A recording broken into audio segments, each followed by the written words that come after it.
You know what? I'm gonna try to do this recording without focusing too much on the camera.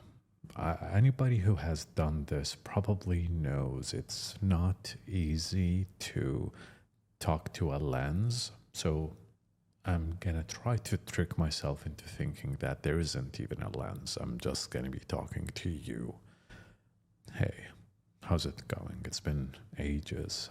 I haven't done one of these recordings in God knows how long. Let me check real quick. I'll check it out with you. So let's go there, and yeah, a year ago. The last one is 8 months ago, and it was very short. And then there's the another one. There's this one that's 8 months ago as well, and I can tell it was inconsistent. The one before it is actually a year ago, and there is one recording I did 3 months ago when I was at the hospital, and yeah, it was not an easy time back then, but if I could rewind time, I would. Not because I missed that time specifically, but rather because I've lost so much since then. Not so much weight, no, way more. And I don't want to talk about it. I don't know why I'm even bringing this up. Anyway, let's try to talk about overthinking and self-criticism for a bit. I really think that you are your harshest critic. In fact, it is the case by a large margin. Probably the second harshest critic of you doesn't even think about you at all. That's it. Probably your mother, maybe. And she would do that out of care and out of a desire to make sure you have your best interest in mind. Anyway, so you, the harshest critic, and most likely the only critic of you. Why do you do that? Why do we do that to ourselves? I think there are multiple factors to it. Overanalyzing, overthinking, being stuck in your head for all the time. I was going to say for a long time. You spend most of your time there. And maybe it stems from a good reason. And here's one other thing about analyzing this. I don't care, and I think we should reduce our capacity to care about being scientifically correct and extremely accurate about the reasons behind these things. It's okay to speculate, it's okay to assume, and the only reason I say this is because we are way too close to technology that most likely all of us, almost all of us, spend the majority of our time online connected to the internet, and we are hyper focused on analyzing things to a fact checker, mostly artificial information processing, which we call AI, and most likely Google as well, and also online forums where people do analyze and articulate exactly what's going on. So, do I have anything that helps with self-criticism? Do I have methodologies that might ease you out of it? Probably, yeah. So the first step, the foundation for getting over your self-criticism is being aware of it, being aware of the fact that you are too harsh on yourself. You wouldn't treat someone you love the way you do to yourself. To be aware that you deserve love and you should treat yourself. I heard this somewhere. Carry yourself throughout life the way you would carry a newborn baby, with love, with care, and with attention. You wouldn't judge a newborn baby, you would just love them. So maybe learn to love yourself that way and carry yourself throughout your daily life and life in general with more love and less criticism. That's the first step, the awareness. The second step would be to realize that people, all of us, every single human being is doing the same thing to themselves, albeit by different degrees. Maybe yours is way too high than most people. And to be aware that as you do this to yourself, overanalyze, overthink, remind yourself, no one else is doing that. It's just you. Think of it this way. And I'm just saying this like I didn't overthink it.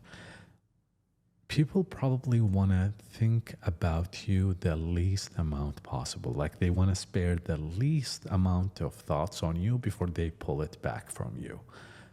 And maybe that's not accurate or true, but it helps to alleviate some of the pressure, the social pressure that you might feel, especially if you do something that is exposed to public opinion or anyone else's opinion of you.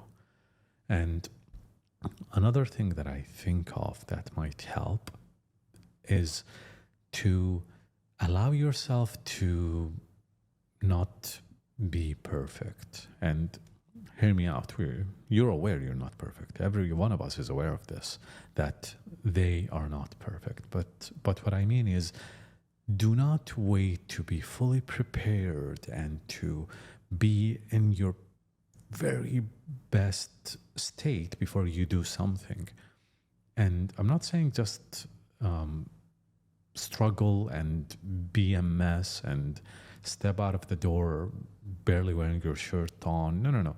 What I'm saying is, do not succumb to your perfectionist nature and to actually allow yourself to be incomplete. Allow yourself, accept yourself that, hey, it's okay. You don't have to be perfect. You don't have to be fully prepared before you act. Because, and this is where this thought stems from, this is where it ties up, this is where it ties to. You are a being, not a thinking. So what does that mean? It means you don't prepare before you live life. You are living life. You are already in it. Your preparation is you being. So you don't prepare and then you be, you already are being. And by that nature, you in your unprepared state, you in your unperfectionist state, that is you. And as you prepare, as you wait, you are being, you are the waiting. I'm not sure if that even makes sense. But I don't care that it makes sense or not. I hope it does. I hope it does. Part of me cares, but I want to say I don't care just to deliver the message, which is just do, just act, just be, being, and you will fix yourself as you go. And this is exemplified, this is represented in the way newborns and children learn to crawl and then walk, they don't sit down on their iPads, which is a funny thing. Kids do sit down on their iPads. I mean, newborns aren't like searching how to walk efficiently, and they go and write down a whole search about, well, first you need to make sure that you have your feet and ankles, and then you have your knees, and you have to make sure your pelvic floor is aligned with them, and then as you stand, focus on your center of gravity, and then after that you take the first left step, and then be aware that as you do that, your right foot will have to move forward. You see what I mean? They just walk, they just stand, they do it terribly, they fall down, they stand again, they fall down, they use anything to hold on to, and then they fall again, and then and when I say they, all of us did this when we were kids. None of us did the part that I said sarcastically, which is research how to do it, watch a tutorial on how to walk as a baby. Oh my God, does that exist? Let me see. How to walk as a baby tutorial. I want to know if that actually is a better way to teach your baby to walk. Okay, that's fine. The fastest way to get your child. Okay. I'm being sarcastic, but obviously for parents, those videos exist. But the point is, just do. I'll finish this segment with an example that I'm glad I did when I was like starting with fitness and working out. I actually went to the gym. I didn't know any muscle names. I didn't know what any exercise does. I didn't even know the names. I had no idea what's a tricep or a biceps. And this is a true story. This is how I started all those years ago. I just moved with the motion. Like I held a bar, well, a cable, so it was safer actually. And I just moved it. I didn't know what I'm doing. And then I went to do some other exercise, and I was like on that state for a few weeks until I made friends, and then they were like, hey, listen, let me teach you how to do this. Hey, today I have legs. Let's do legs together. I have whatever, chest muscles. Let's do that together. And throughout the months, I got better. I learned. I conceptualized what it is to go to the gym every day. Well, you could say, well, that's not the optimal way to go about learning how to work out and to be fit. First, you need to prepare yourself mentally, and then you need to buy the clothes, and then you need to follow a program, and you need to find a coach and subscribe to their program and follow a 4 to 8 weeks.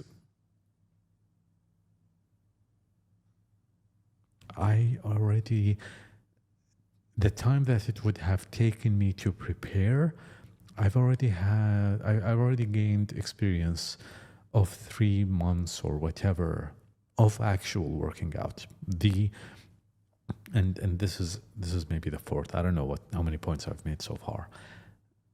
The brain, body, soul, mind connection, like all of it that stems from experience. This is so fundamental. This is so beautiful. Do it wrong. Do it. Just learn. You know the meme, just do it. Just do it.